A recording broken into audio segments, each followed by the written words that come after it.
আপনার ঘরে নতুন অতিথি আসার জন্য যখন আগমনী বার্তা দিচ্ছে, নর্মাল প্রসব হবে না জেনে আপনার স্ত্রী কিংবা কন্যাকে নিয়ে গেলেন কোনো এক বেসরকারি হাসপাতালে সিজার করতে। সিজার শেষে হঠাৎ করেই যদি জানতে পারেন যে সার্জারির কাজটি সম্পন্ন করেছেন সে কোনো ডাক্তার নয়, বরং সে অষ্টম শ্রেণী পাশ করা একজন সাধারণ মানুষ, তখন কতটা ভয় পাবেন আপনি? জি হ্যাঁ, রংপুর নগরীর ধাপ এলাকায় ঘটে গেল চাঞ্চল্যকর এই ঘটনা। বেসরকারি ইউনাইটেড হাসপাতালে সন্তান প্রসবের অস্ত্রোপচার করছিলেন প্রশান্ত নামের এক যুবক, যিনি চিকিৎসক নন, বরং অষ্টম শ্রেণী পর্যন্ত পড়াশোনা করা একজন। ঘটনার সময় হঠাৎ হাজির হন রংপুর জেলা civil surgeon doctor Shahin Sultana. Operation থিয়েটারের ভেতর ঢুকেই তিনি দেখতে পান এক প্রসূতির সিজার শেষ করে সেলাই দিচ্ছেন প্রশান্ত। প্রথমে তিনি নিজেকে চিকিৎসক দাবি করলেও পরে স্বীকার করেন তিনি আসলে চিকিৎসক নন। তখনই পুরো বিষয়টি ফাঁস হয়ে যায়। পালানোর চেষ্টায় বোরকা পরে হাসপাতাল থেকে দৌড়ে বের হতে চাইলেও শেষ রক্ষা পায়নি প্রশান্ত। 2 ঘন্টা টয়লেটে লুকিয়ে থাকার পর ভ্রাম্যমাণ আদালতের কাছে তাকে হাজির করা হয়।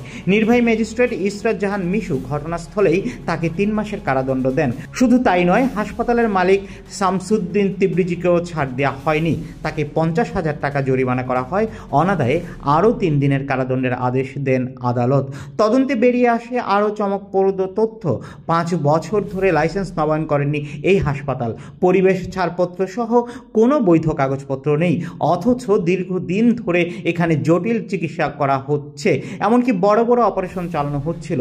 হাসপাতালটির এই ভয়ঙ্কর প্রতারণার শিকার হতে পারত অসংখ্য নিরীহ মানুষ।